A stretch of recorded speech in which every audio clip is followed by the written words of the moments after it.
How to download Stremio for Windows PC. First things first, head over to your Chrome browser and type in Stremio for PC. Then you're going to click onto the download section right here.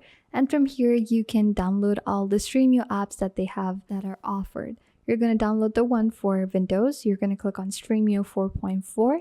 And that is just going to automatically start a download history right here, which is going to download the installation package for Stremio. It's going to take a while, maybe 2-3 minutes. As it says, it's going to take 30 seconds. It's going to get installed, and then all you have to do is you have to launch in the installation pack and basically just start up Stremio. This is a quick and easy way for you to download Stremio onto your Windows PC. You can then have the freedom to stream all the different TV shows and movies on Stremio live onto your Windows.